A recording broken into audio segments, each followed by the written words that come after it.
Finalmente, vamos terminar com o caso das coordenadas esféricas. De novo, tudo começa com escrever o eixo x, y, z.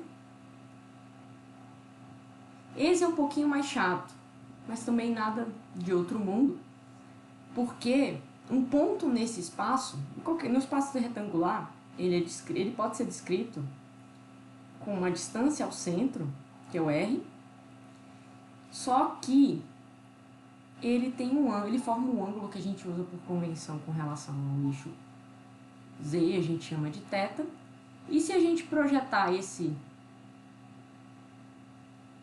ponto aqui, P,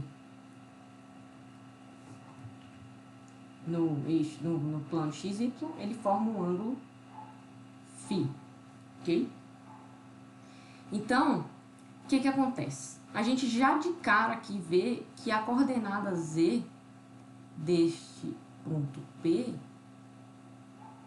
ele é como é o lado com o ângulo, é R cosseno de θ, ok? E agora, esse lado aqui, essa projeção desse raio no plano XY, ela vai ser R, o R minúsculo, me desculpa, R, porque ele é variável, seno de θ. Então, quando a gente de novo faz a gente vê a projeção do plano XY, o que a gente vê? A gente vê o R seno de θ e a gente vê que a variável, o ângulo φ está aqui, a variável x é essa, a variável y é essa. Isso aqui seria tipo uma outra constante. Vamos imaginar que é uma constante, vou chamar ela de ρ, só para a gente entender.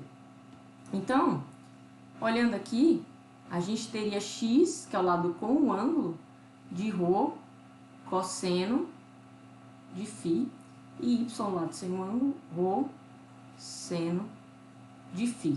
Mas ρ não é ρ, ρ é R seno de θ. Então, na verdade, o x ele é o R seno de θ cosseno de φ, o y ele é R seno de θ seno de φ, e o z finalmente é o R cosseno de θ. Então, novamente, a gente tem aqui a transformação de coordenadas retangulares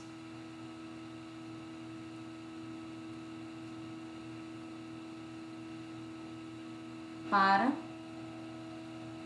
as coordenadas esféricas. E de novo fica a pergunta, e o dv? Como é que a gente calcula? Vamos usar aquele mesmo truque do elemento de volume, o dvzinho, das coordenadas cilíndricas, só que agora vai ser um pouco diferente. A gente vai de novo escrever o sistema de coordenadas.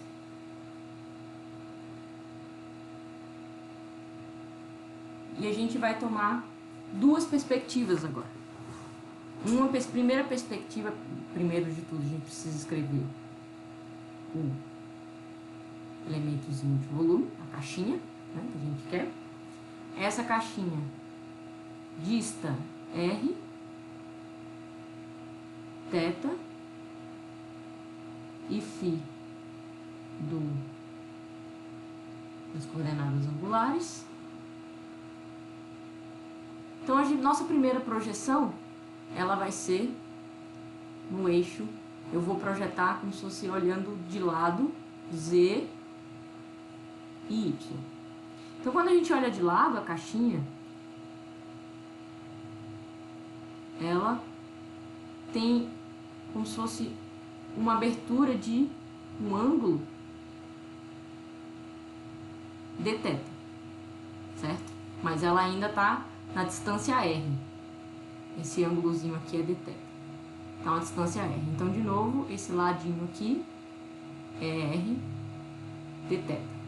E esse ladinho aqui, ele é só o deslocamento na parte radial. Então, ele vai ser um dr, ok?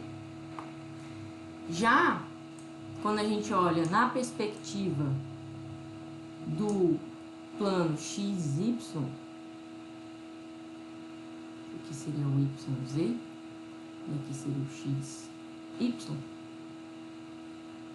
a gente vê o seguinte, a gente vê que a nossa caixinha, o outro lado dela,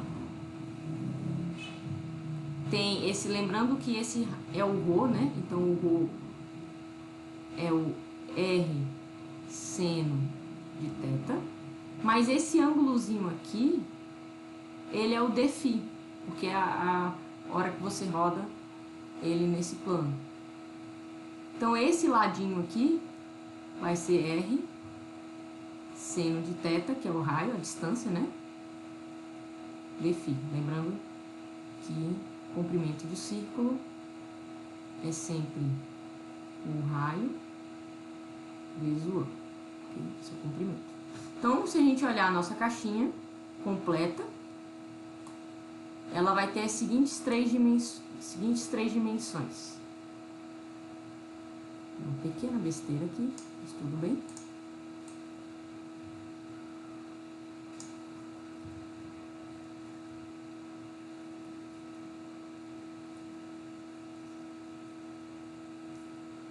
Ela tem, por um lado, uma largura dr, por outro ele tem R seno de θ, daqui é dφ, me desculpa, aqui é dφ, volta, dφ, e aqui vai ser R dθ. Portanto, volume de uma caixinha, base vezes altura vezes largura, a gente vai encontrar aqui dB. Eu já vou organizar para ficar todo mundo bonitinho. R, dr, desculpa, seno de θ, dr, dθ, dφ.